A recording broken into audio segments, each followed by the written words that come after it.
Chers frères africains, je viens devant vous aujourd'hui pour vous faire passer un message. Et comme des millions d'Africains, je viens exprimer un ras-le-bol général. Oui, c'est vrai que tous ne pouvons pas prendre la parole, parce qu'il y en a qui sont privés justement de cette prise de parole. Mais quand nous pouvons le faire, faisons-le. Ça peut nous aider, ça peut nous fortifier. Et donc cette vidéo a pour but d'aider un Africain quelque part où tu te trouves, dans un coin du monde, à comprendre qui tu es et surtout à te fortifier. Cette vidéo est surtout pour bannir ce complot, cette théorie de la peur qu'une fois encore les colons mettent en place pour tuer davantage d'Africains.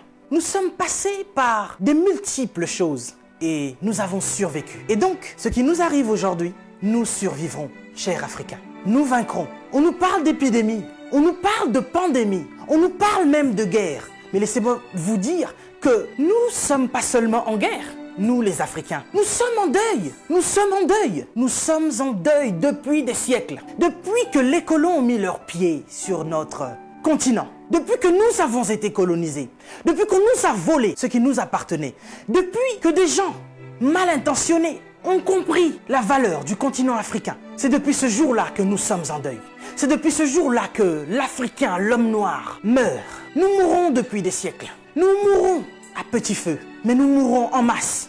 Ce n'est pas le Covid-19 qui va venir nous faire peur. Ce n'est pas cette épidémie qui va venir nous faire peur parce que nous sommes passés par des génocides. Et ce depuis... Laissez-moi vous rappeler une chose. Est-ce que vous connaissez un peu l'énocide colonial belge qui a eu lieu entre 1885 et 1908 par le roi Léopold II? Ce roi qu'on appelait humaniste philanthrope, il y a eu au moins un tiers de la population congolaise qui en est mort de ce génocide noir.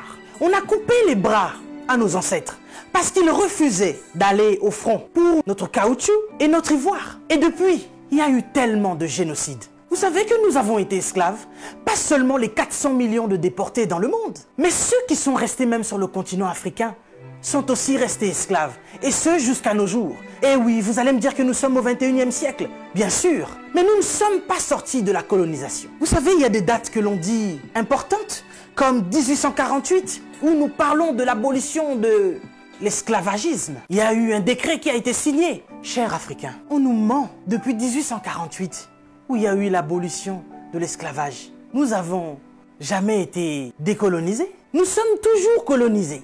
Tout ce que nous faisons, ils mettent leur nez dedans. C'est vous qui ne comprenez pas. C'est vous qui ne comprenez pas que vous êtes forts. Nous sommes forts. Nous sommes puissants et nous sommes plus résistants qu'eux. C'est pour ça qu'ils ont peur de nous. Nous avons résisté au choléra, nous avons résisté à Ebola, nous avons résisté à la malaria, nous avons résisté au palu. Nous résisterons au Covid-19. Ils veulent vous faire peur. Ils veulent nous faire peur. Il faut être prudent. Oui, la Bible nous recommande d'être prudent, mais pas d'avoir peur. Ils nous alarment sur cette épidémie qui n'a même pas encore tué 100 000 personnes. Mais en Afrique, c'est des millions d'âmes qui se meurent chaque jour de la famine. Eh oui, laisse-moi vous éclairer, vous ouvrir les yeux. Je vous ai dit que nous étions plus qu'en guerre. Nous sommes en deuil. Nous sommes en deuil. Et c'est depuis qu'on nous a colonisés. Nous n'avons même pas pu pleurer nos morts, pour beaucoup, parce qu'ils les entassaient dans des fosses communes. Parce qu'il y a encore, à l'heure où je vous parle, nos frères qui sont en Libye et dans tous ces pays que vous connaissez, où il y a encore la traite des Noirs. Les esclaves modernes, il y en a encore. Et vous imaginez avec ce fléau d'épidémie, il y a encore des fermes humaines aujourd'hui. Nos frères sont en train de mourir et nos dirigeants sont conscients. Mais que font-ils? C'est plus qu'une pandémie, c'est plus que cette épidémie. On veut vous faire peur aujourd'hui. Lavez-vous les mains, lavez-vous les mains, lavez-vous les mains. Il n'y a pas d'eau potable. L'Africain, il est en train de mourir parce qu'il n'y a pas déjà d'eau potable. On se lave les mains. Ok, nous allons nous laver les mains. Mais avec quelle eau? Vous parlez de confinement? Oui, l'Africain veut rester chez lui. Il n'y a pas d'électricité. L'Africain va manger quoi? Et c'est aujourd'hui, comme par enchantement, cher président, que vous signez des décrets de crise. Et vous vous posez la question, comment vous allez faire pour nourrir la population? Mais de quelle population vous parlez? Ces gens meurent depuis des années. Il y en a qui sont au pouvoir depuis plus de 40 ans. D'autres qui sont morts parce que justement, ils ont été destitués. Si on ne les avait pas chassés du pouvoir, ils seraient encore en vie. Vous êtes sans pitié, cher président. Vous et vos dames de fer. Vos enfants, n'en parlons même pas. Ce sont des people. Vous êtes à l'image de vos parents. Mais vous qui gouvernez, qu'est-ce que ça vous coûte d'offrir des hôpitaux décents aux Africains? Vous savez, nous sommes ici en France. Les personnels soignants sont en crise, sont en larmes depuis des années. Ils crient au scandale de ce qui se passe dans les hôpitaux. Pour nous autres qui avons des membres de nos familles qui travaillent dans des hôpitaux, nous savons ce que c'est. Ils nous racontent l'enfer de ce qui se passe dans les hôpitaux français. Mais du moins, nous avons des hôpitaux décents. Mais nous crions à la crise sanitaire. Mais en Afrique, c'est comme si c'est maintenant que vous vous réveillez. Je n'arrive pas à dormir. Je me vois mal aller dormir sur mon lit.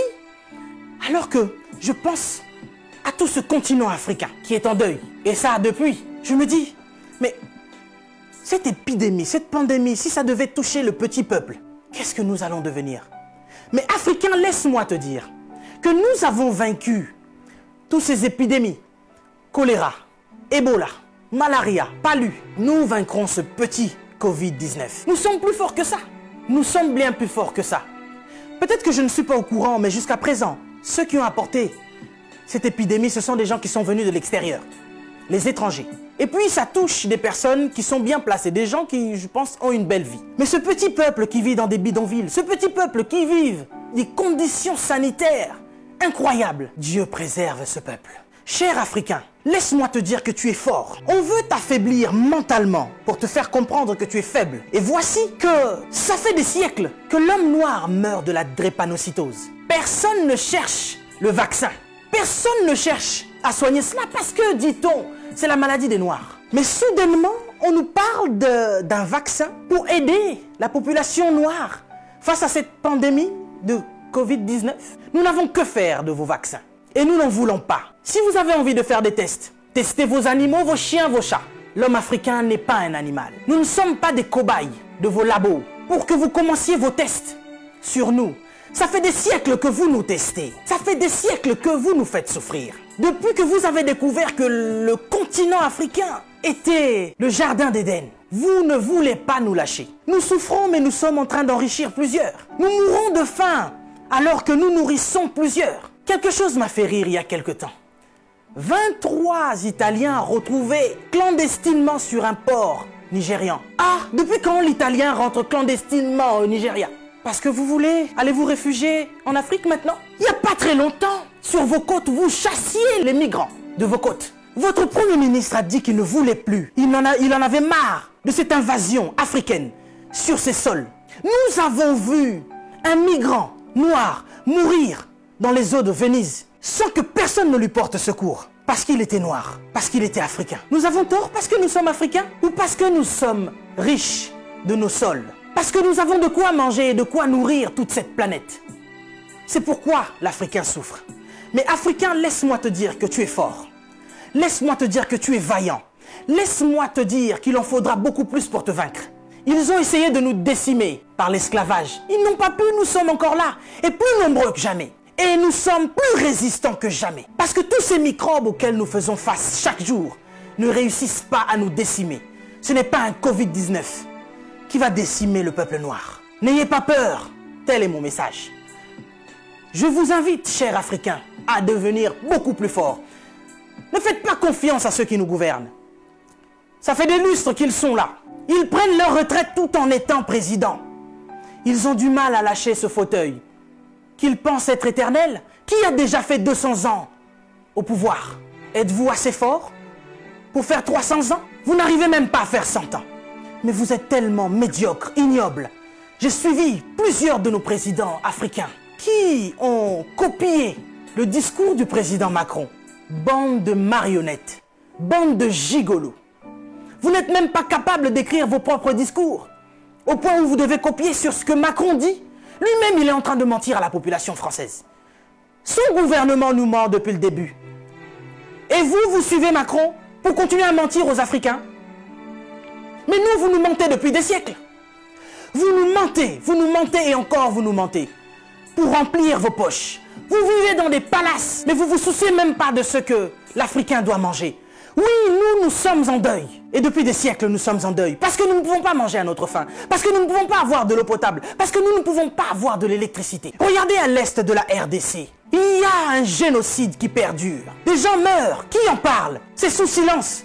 Et aujourd'hui, l'OMS vient nous parler de la pandémie, de l'épidémie, qui n'a même pas fait 100 000 morts dans le monde. Ces millions de Congolais qui meurent chaque jour. Qu'est-ce que vous en faites? Vous nous parlez de crise? Vous voulez prendre des décisions de crise? Mais nous, ça fait des siècles que nous sommes en crise. Qu'est-ce que vous faites, cher président? À part manger et boire et faire des fêtes. Vous parlez confinement? Oui, l'Africain accepte.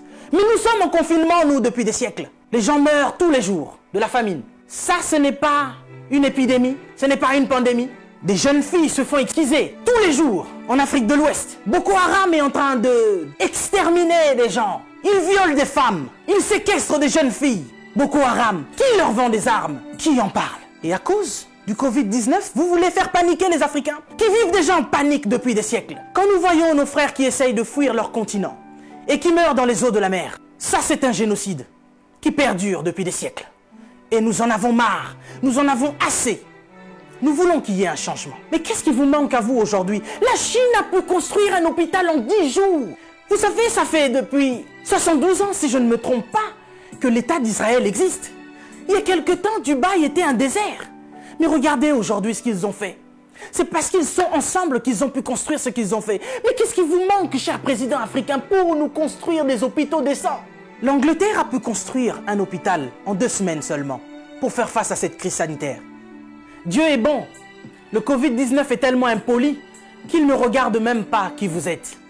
Président ou pas, il s'en fout. Il n'a pas respecté la reine d'Angleterre. Il est entré dans son palais, il a touché Charles. Il n'aura pas peur de vous. Mais par contre, là, vous êtes cuit. Puisque vous ne pouvez pas prendre vos avions pour venir vous faire soigner ici. Soit vous survivrez, soit vous mourrez. Africain, réveille-toi. Africain, lève-toi. Si Martin Luther King est mort, si Rosa Parks est mort, si Malcolm X est mort, si Mandela est mort, si Winnie Mandela est mort, nous sommes là pour porter encore plus haut l'étendard de l'Afrique. Et continuer à dire que tant que nous aurons le souffle de vie, nous allons continuer nos revendications. Si cette épidémie ne vous réajuste pas, ne vous enseigne pas, pire va encore arriver. Vous passerez, l'Afrique sera encore là, et l'Africain aussi. Cessez votre méchanceté, cher président. Donnez-nous de l'eau, donnez-nous de l'électricité, construisez des hôpitaux, arrêtez de faire mourir l'Africain par la faim, parce que nous, ce n'est pas le Covid-19 qui nous tue. Nous mourrons déjà de la famine. Pendant que vous avez fait des provisions pour vos maisons, ce petit Africain, il va manger quoi, lui? Cette épidémie passera. Nous sortirons de là, certainement. Mais vous n'allez pas vous en sortir ainsi, devant le tribunal de Dieu. Mais avant le tribunal de Dieu, ici sur cette terre, vous serez jugés. Africain, sois fort. Que personne ne te fasse peur. Respectez les règles d'hygiène, mais n'ayez pas peur. Nous sommes forts. C'est Dieu qui nous protège. Et que Dieu vous protège, cher Africain. Que Dieu vous garde là où vous êtes. Le combat n'est pas encore fini. Ça ne fait que commencer. Que Dieu nous fasse justice.